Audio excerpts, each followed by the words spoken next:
Olá, tudo bem? Deus te abençoe, viu? Gostaria de falar uma situação da palavra de Deus aqui que Jesus disse, e talvez foi só uma dificuldade minha no passado entender, talvez não haja em você, mas se há também, poderemos ver junto. Tudo que Jesus diz, fez, tudo aquilo que ele realizou, aquilo que ele falou, tudo tem sentido, tudo se encaixa com a palavra de todas as promessas, e nada que Jesus falou, alguma palavra, uma sílaba, está fora de contexto de toda a vontade de Deus. E tem uma situação que ele falou algo aqui para sua mãe e seus irmãos que sempre me chamou muita atenção. No Evangelho de João não é citado isso, é só citado o texto anterior, e não esse texto que ele fala para a gente chegar num contexto, né? E não num pretexto. Texto e contexto, para chegarmos no entendimento, e não num pretexto. O assunto né? Foi Jesus que disse: quem é minha mãe e quem são meus irmãos? Ele fez uma pergunta, um ponto de interrogação. Essa palavra é citada,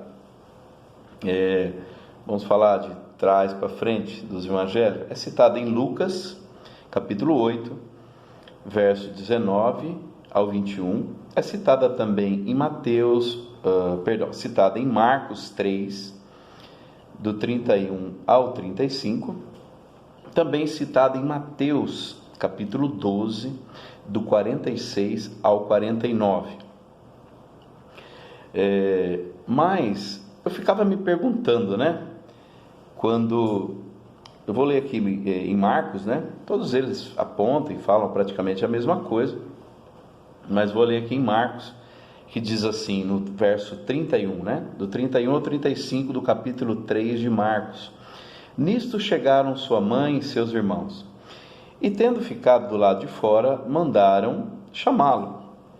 Muita gente estava sentada ao redor dele, e lhe disseram: olha, tua mãe, teus irmãos e irmãs estão lá fora à tua procura. Então ele lhes respondeu, dizendo: quem é minha mãe e meus irmãos?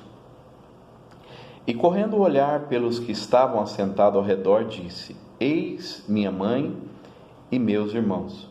Portanto, qualquer que fizer a vontade de Deus, este é meu irmão, irmã e mãe.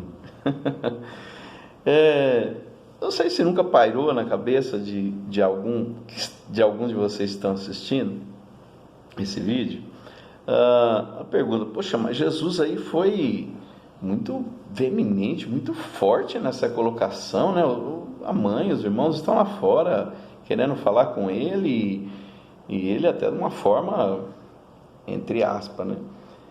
Um tanto meio rude, né? Falou uma palavra dessa. Então, eu sempre ficava me perguntando, né? Por que essa ação falada de Jesus, né? Ou seja, por que Jesus falou isso, né? Mas como começamos a dizer, nada, absolutamente nada do que Jesus falou não tem sentido. Pelo contrário, tudo que ele disse tem sentido e tem foco. Então, para a gente entender esse contexto, nós vamos entender o texto. E o texto se inicia do verso 20, na verdade, o capítulo todo, mas do verso 20 em diante. Então, não vou ler tudo aqui porque vai ficar muito longo, mas Marcos 3 fala que Jesus curou um homem de uma mão ressequida, logo no início ali do capítulo, e fala que ele ficava à beira-mar ali, pedia para os discípulos até colocar um barquinho à disposição, porque as multidões vinham e aglomeravam ao ponto de certa forma, até apertar ele, seus discípulos ali. Então ele falou: põe um barquinho ali na beira para mim, que aí eu sento no barco e ali eu falo, né? Então acho que o povo ficava tudo quietinho, porque Jesus ficava com gritaria, né? Ficava tudo quietinho e ouvindo o que Jesus tinha para falar.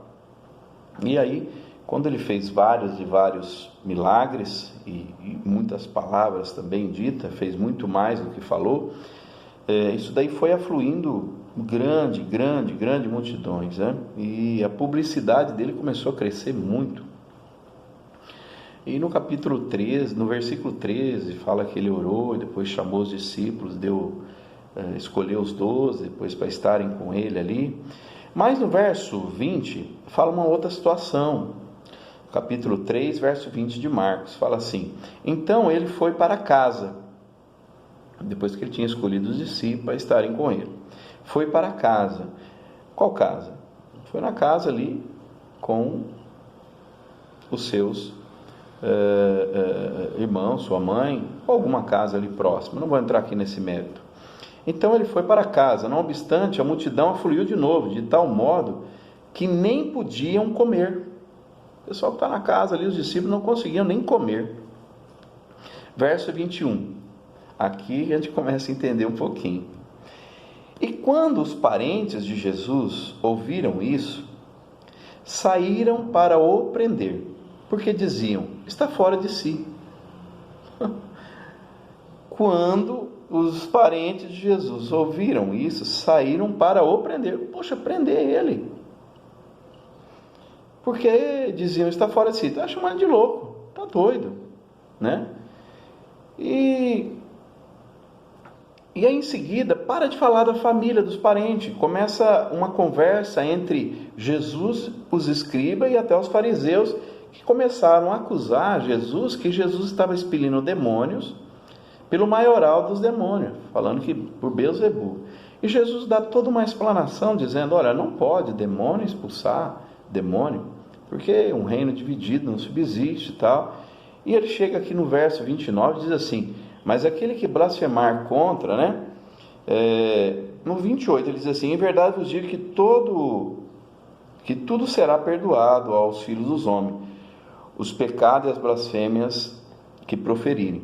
Mas aquele que blasfemar contra o Espírito Santo não tem perdão para sempre, visto que é réu do pecado eterno. Não vou entrar também, verso 30. Isto porque diziam: está possesso de um espírito imundo. Então, ou seja, estava falando que quem agia nele era o demônio, eles estavam dizendo.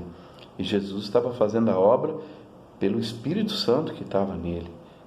Deus Pai, Atos 10, 38, ungiu a Jesus com o Espírito Santo e poder, que saiu fazendo toda a vontade do Pai, a obra. Não vamos entrar nesse assunto, senão vai estender demais. E aqui Jesus estava explicando para eles: olha, isso daí que vocês estão falando é muito grave, né? E cita até uma situação de não ter perdão. E aí no verso 31 ele diz assim: a palavra diz isto porque diziam: está possesso de um espírito imundo.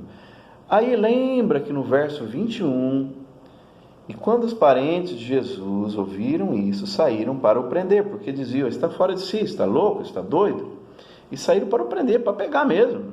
Eu creio que naquela época não tinha clínica psiquiátrica, mas iam levar ele para algum lugar, afastando a multidão, para ver se ele recobrava a consciência que eles achavam que ele tinha perdido, né? E aí, no verso 31, volta a situação, né? Houve esse intervalo aí, Jesus com os fariseus, escriba ali, mas fala: nisto chegaram sua mãe e seus irmãos, e tendo ficado do lado de fora, mandaram chamar. Aqui nós vamos entender, ou entendemos, que eles saíram para o prender. Quem? Aqui está citando que chegou a mãe e os irmãos. Até Maria foi persuadida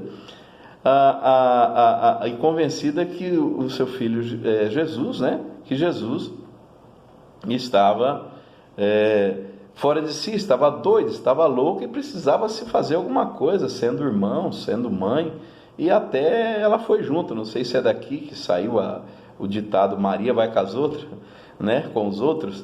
E aqui chega lá a mãe e os irmãos. Eles poderiam entrar, passar pelo meio da multidão e se achegar: dá licença, né? Sua mãe, seus irmãos, seu irmão, sua irmã. e chegar lá. Mas não, se eles fizessem isso no meio da multidão, ia dar um alvoroço. Jamais aquela multidão ia deixar eles prenderem Jesus, de jeito nenhum. Então foi melhor, eles disseram assim, ó, manda chamar. Ó a estratégia, manda chamar, porque ele chegar aqui, a gente prende ele e ó, vamos dar no pé com ele aí, carrega ele, vocês são fortes, né? E a gente vai levar ele para um lugar distante, prender ele em algum lugar, até que as coisas parem esse alvoroço, né?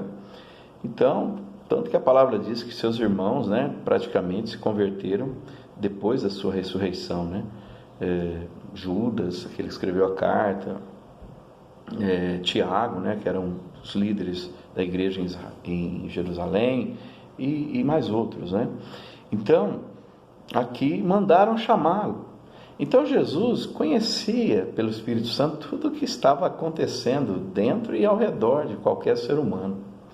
Então o que aconteceu aqui? Jesus foi muito bem definido, porque viu que a família estava perdida no sentido de consciência, de fé, e ele coloca cada um no seu lugar.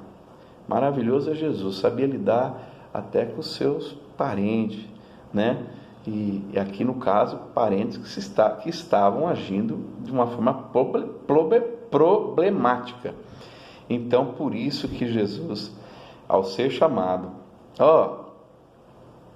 e aí no 32, muita gente estava sentada ao redor dele. Então, está sentado, vai cruzando no meio. Não, manda ele vir aqui, porque lá a coisa vai pipocar. Então, chamam eles aqui, chama ele aqui.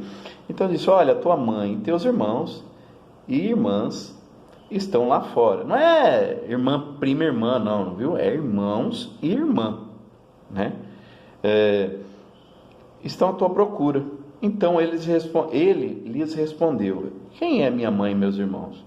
Uma coisa bem definida, né? Está falando de prioridade, reino. Claro, Jesus nunca mandou abandonar a família, mas mandou sempre amar menos do que a ele. Amém?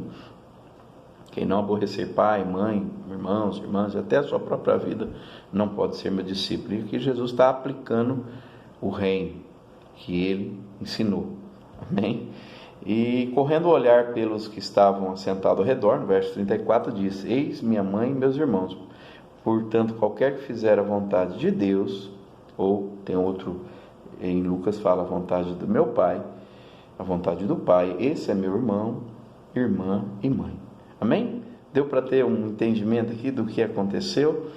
Então Jesus não foi rude, Jesus apenas colocou eles no lugar devido.